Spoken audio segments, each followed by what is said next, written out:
Olá, está no ar mais um Câmara em Ação.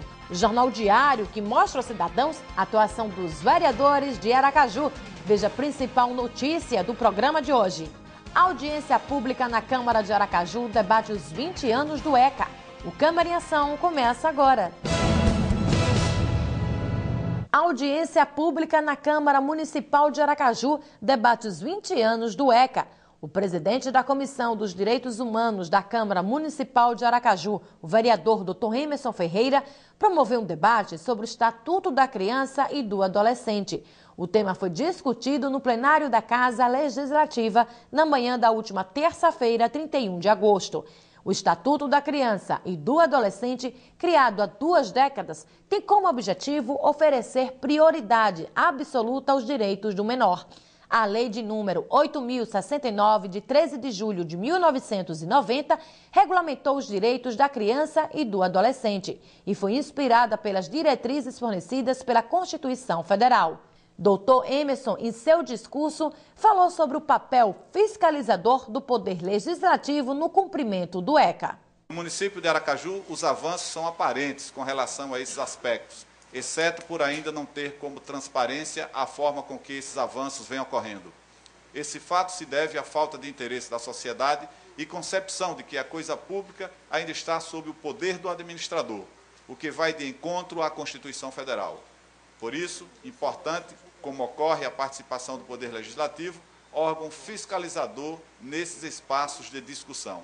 A secretária executiva do Fórum Nacional de Prevenção e Erradicação do Trabalho Infantil, Isa Oliveira, explicou o que é o Fórum. O Fórum é um espaço democrático, não institucionalizado, autônomo, que foi instalado no Brasil em 1994 e ele congrega 51 entidades que representam empregadores, trabalhadores, o governo federal, organizações não governamentais, operadores de direito, organismos internacionais como a OIT e o Unicef e também os fóruns estaduais. A promotora de Justiça da Infância e do Adolescente, Maria Lília, destacou as conquistas e desafios do ECA. E durante muitos anos não se teve nenhuma ação, nenhuma política voltada, só no começo do século passado, efetivamente se construiu políticas, começou a se pensar em políticas em prol do público infanto-juvenil. Então, realmente, nós temos assim, essa dívida histórica em relação a essas pessoas no desenvolvimento, mas eu acho que nós tivemos grandes desafios. Eu não sou uma pessoa pessimista, apesar de ser realista, apesar de trabalhar na vara da infância e adolescência, né, eu sou promotora junto à 16ª Vara, que é a vara que cuida de crianças e adolescentes em situação de risco social e pessoal. O presidente do Conselho Municipal dos Direitos da Criança e Adolescente, Robson Anselmo dos Santos, falou sobre a importância dos conselhos tutelares na questão infanto-juvenil. Da importância que os conselheiros têm e o Conselho Tutelar para efetivação da garantia dos direitos das crianças e adolescentes do nosso município, haja visto ainda as dificuldades inerentes a esse processo de instalação no sentido de compreender o Conselho Tutelar, nesses 20 anos do Estatuto, como órgão extremamente novo e que todos estamos aprendendo a ser conselheiros tutelares e a lidar com o Conselho Tutelar. A coordenadora do Departamento de Atendimento a Grupos Vulneráveis, Georlise Teles, ressaltou os avanços nas políticas voltadas para a criança e o adolescente. E eu posso dizer que avançamos sim, gente. Quando eu era delegada, em 92, até de Xuxa eu fui chamada, porque eu era branquinha e a Xuxa brincava com crianças, né? Naquela época era o sucesso. E aí, nessa perspectiva de respeito à criança e ao adolescente, eu lidava com adolescente, era motivo de brincadeira, porque falar em respeito à criança e adolescente, e principalmente tratar adolescente, né, infrator, que história é essa, né? Então, de forma irônica, a gente era tratada na instituição, né, que eu era a tia dos adolescentes, né, dos chamados menores infratores. O vereador Johnny Marcos destacou o papel do Poder Legislativo sobre a impossibilidade de cumprimento de todas as leis municipais. Eu acho que esse trabalho que a Câmara Municipal está realizando aqui hoje é o real e verdadeiro trabalho que uma Casa Legislativa deve realizar. E, fazendo aqui uma analogia ao que disse a nossa secretária de Educação, muita gente mede o trabalho do vereador pela quantidade de proposituras que ele apresenta nessa casa.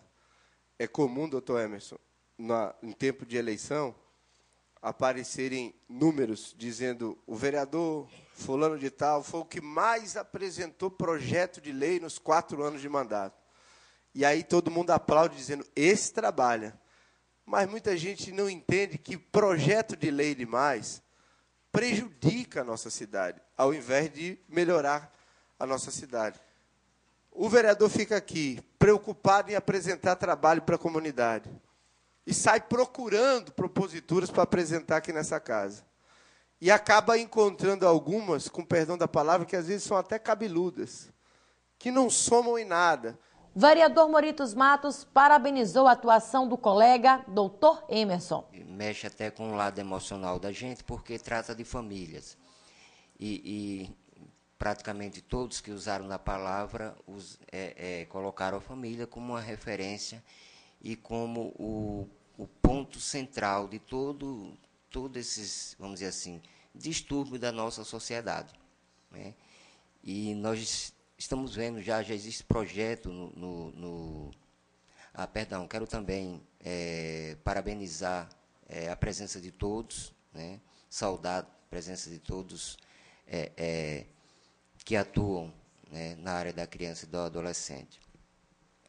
Já existe projeto na Câmara Federal, e aí onde a gente tem que ter cuidado, né, de reformadores, de chamados modernistas, né, que já quer até desvirtuar a questão da família.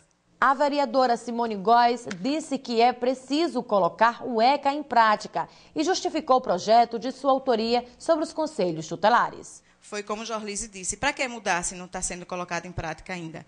Então, somos solidários, né? A Câmara está em aberto, né, a todos que necessitem. Eu dei entrada a um projeto aqui na Câmara, encaminhamos um projeto e está na comissão, o número 125 para o Conselho Tutelar. E esse número ser colocado em placas de escolas, de creches, tudo que pertença ao município de Aracaju, seja divulgado.